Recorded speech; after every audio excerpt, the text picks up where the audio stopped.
Hello children, today we'll study Unit 11 Verbs Non-Finite Forms Part 2. As in the first video, we had completed the finite and non-finite verb explanation and the first kind of non-finite verb, that is infinitives. And in this part 2, we'll be completing the remaining two kinds of non-finite verb, that is gerund and participles. So now let's begin with gerund. What is a gerund? When we use a verb in place of a noun, then it is called a gerund. Again, I repeat, when we use a verb in place of a noun, then it is called a gerund. Now, how do we form a gerund? We add ing to the verb's first form and use it as a noun. Verbs ing form can be used in two ways. The first one is gerund and second is present participle form. Gerund, in this form we use it as a noun, whereas in present participle we use it as a modifier or progressive verbs. Before beginning with gerund, let's understand subject and object first. We already know that in any sentence, subject can be either a noun or a pronoun. And second, subject cannot have any other form. Examples, Karthik goes to swimming regularly. Here, Karthik, which is the subject, is a noun. Another example, he is the best cook in the world. Here, the word he is a pronoun. Therefore, we can say subject can either be a noun or a pronoun.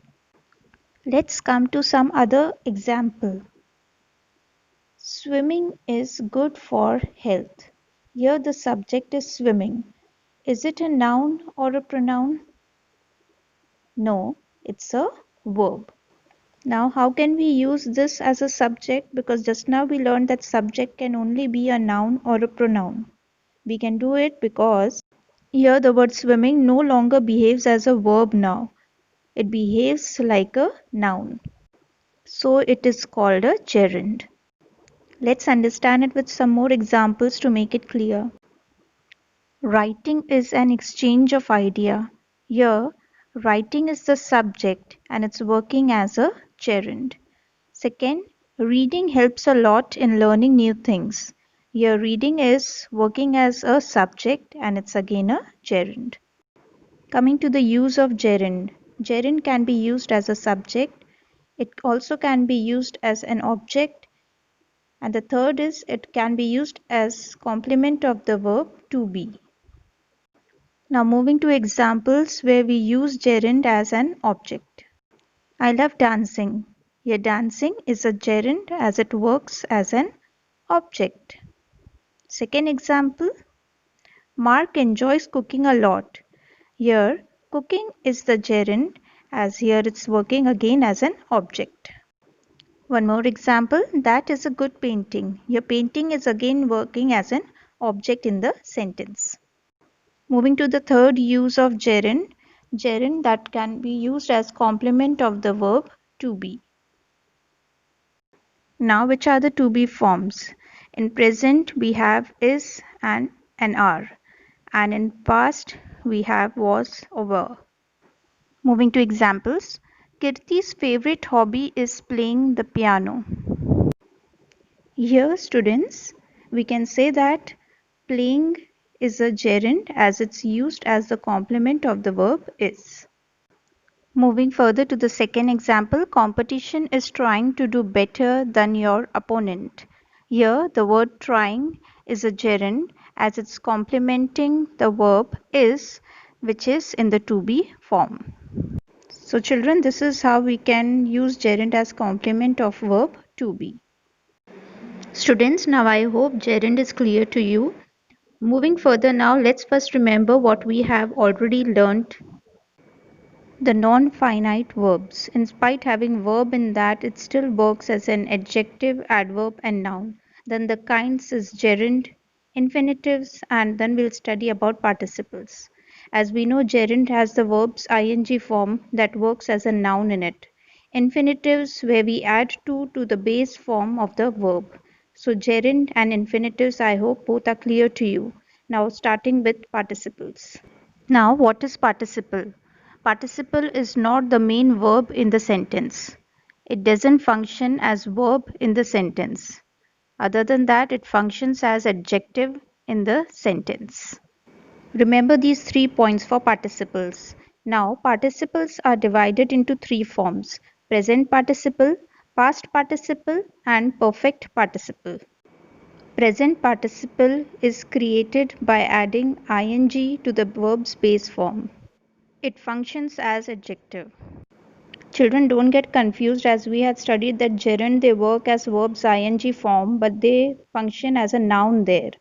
Okay, but here we are studying present participle, they work as an adjective here. Let's look at few examples for present participle. I really like the dancing doll. Here like is used as the main verb and dancing as the secondary verb in ing form as it's describing the doll. It functions as adjective in the sentence, so it behaves as present participle in the sentence. Coming to another example, he jumped from the running train. Here jumped is working as the main verb and running as the secondary verb in the ing form as it's describing the train, and it functions as adjective in the sentence. So it behaves as present participle in the sentence.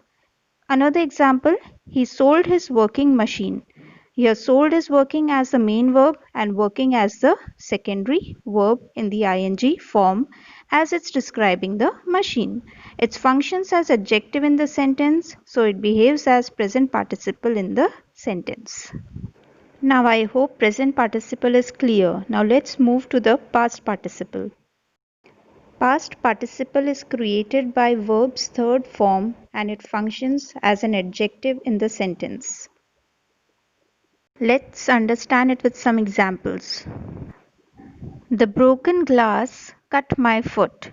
Now here cut is working as the main verb and broken as the secondary verb in the verb's third form. As it is describing glass, it functions as adjective in the sentence and so it behaves as a past participle in the sentence. Other example, the burnt toast tasted awful. Now here tasted is working as the main verb and burnt as another secondary verb, that is in the third form. As it is describing the toast, it functions as adjective in the sentence and so it behaves as a past participle in the sentence. The example, a tired person can't be productive. Now here can't is the main verb and tired is the secondary verb in verb's third form. As it is describing the person, it functions as adjective in the sentence and so it behaves as a past participle in the sentence. Now I hope children past participle is clear to you. Let's move further now to perfect participle. Perfect participle indicates complete action. Here they can be in active form or passive form. In active form they are created by having plus third form of the verb, and in passive form they are created by having been plus third form of the verb. Let's look at examples for active form of perfect participle which are created by having plus verb's third form. Having edited the video, I started uploading it. Here the first action of editing the video is completed and the second action is started of uploading it. So having edited is perfect participle here. Let's look at another example of active form. Having finished my homework, I went to play. Here the first action of finishing the homework is completed and the second action of playing was started after that. So, having finished is perfect participle here. Let's now look into some perfect participle examples in passive form. Having been defeated, he fled away. Here the first action of defeated is completed and the second action of fled away is performed. So having been defeated is perfect participle here. Let's look at another example. Having been beaten up, he began to cry. Here the first action of beaten is completed and the second action of crying started. So having been beaten is perfect participle here. So these are the examples of perfect participles. With this, students, I have completed your Unit 11 non-finite forms. Thank you so much for being with me.